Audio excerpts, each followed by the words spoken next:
I be I begin as always in the matchless glorious and precious name of Jesus Christ. This video is my review of Arrow season 8 up to episode 5. So basically, after the Monitor picked up Oliver Queen at the end of season 7, he's been having him run various errands for him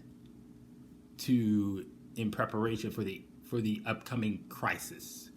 This event that's coming up is going to be adaptation of Crisis graphic novel called Crisis on Infinite Earths, written by Marv Wolfman. It was the thing. This was so. I'll tell you. Okay, here's the story.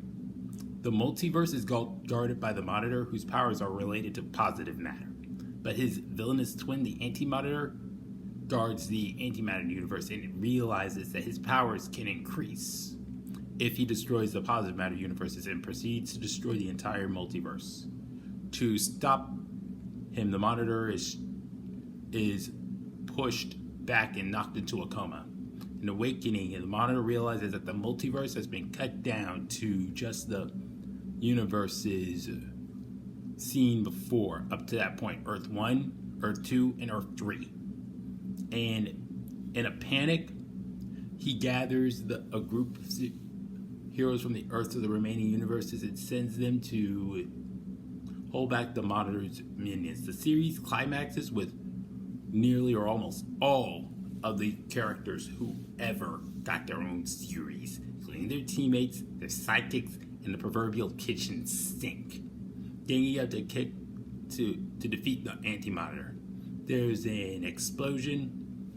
The heroes wake up the next morning on Earth, and apparently it's Earth 1. And some heroes from other universes have landed there, and the multiverse no longer exists.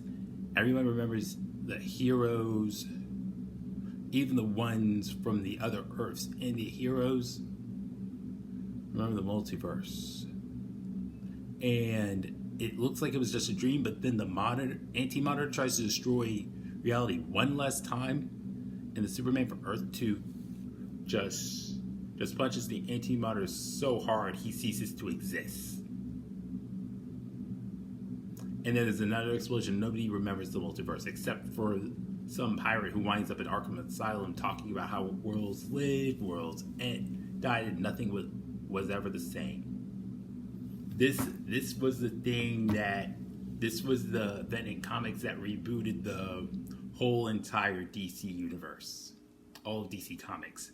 And in 2011, the DC universe got another reboot through Flashpoint, which led to the New 52. And then a little later, we got DC Rebirth. Yeah. So basically, this thing upcoming is gonna be big. So Oliver has been running errands for the Monitor in preparation for that event, and this season has been freaking awesome.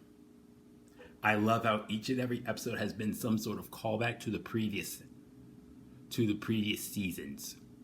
Starling City was one huge reference to season 1. I loved it.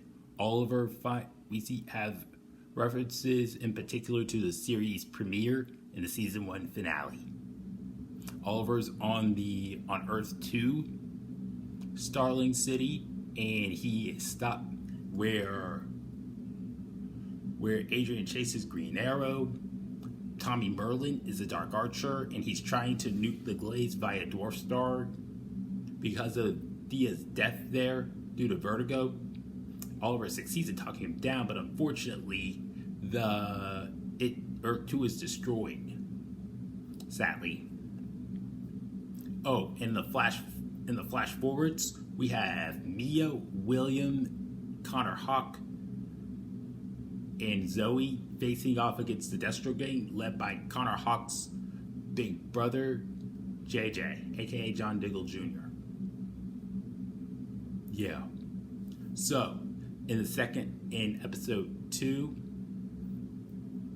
Welcome to Hong Kong, that episode was one big reference to the season 3 flashbacks where Oliver is facing where Oliver is in a race to find some guy who has his hands on what's known as the Omega bioweapon, Alpha Omega bioweapon that we saw back in season 3. We get the return of Tatsu, and yeah, that was one huge, and that was a very good episode. Oh, we also got China White too, and we also have in the flash forwards, Connor Hawk tries to talk his brother down, try to get him to come back to the good side, which he rejects, and he sends some of his men to the aircraft to attack William, which naturally sets Mia off, and that's how the episode ends. Episode 3, we have Leap of Faith. We get to see Thea again. We also get to see Talia. Thea learns about Oliver's impending death, which doesn't faze her, considering how much she's been dead and alive in the past years. And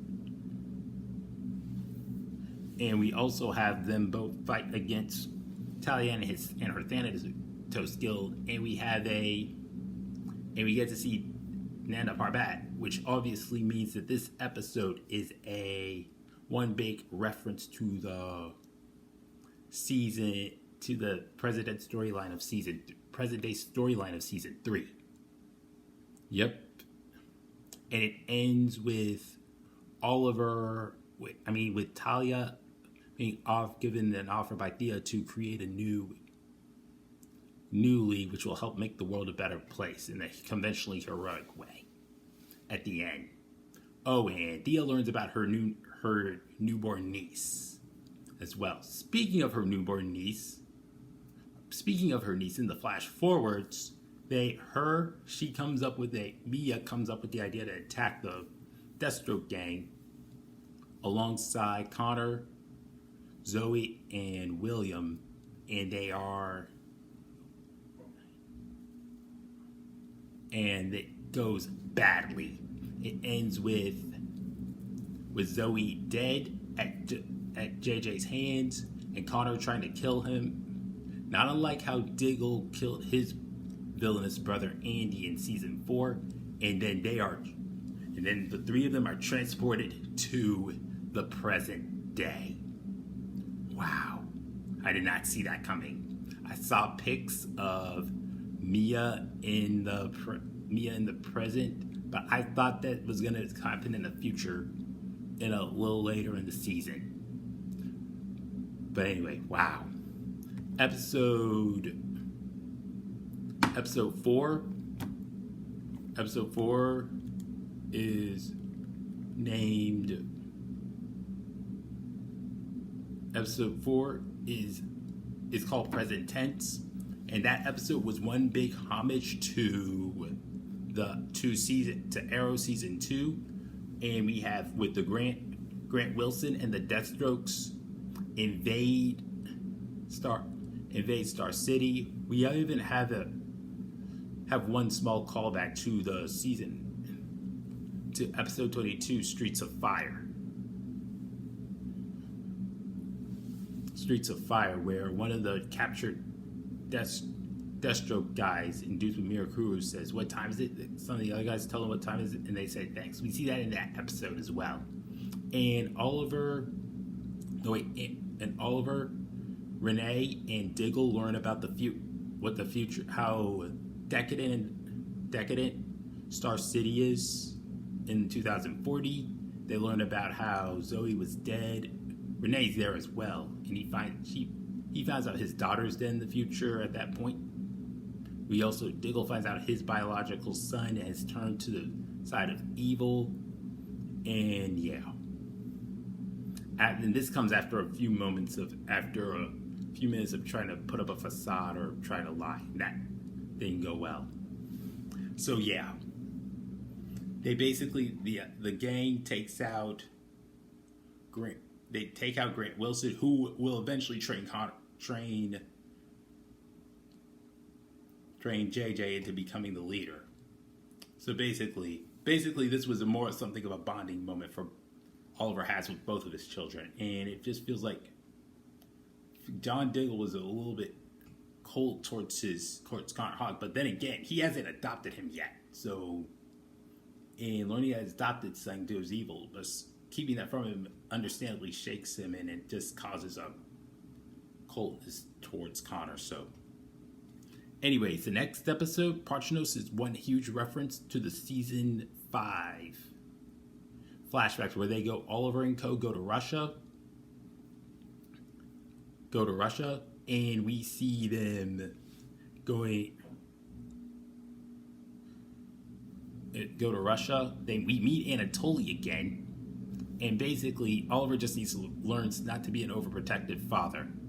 I was thankfully, because his children are not 8, 9, or 10 years old. They are full-grown adults, so they should be able to handle themselves.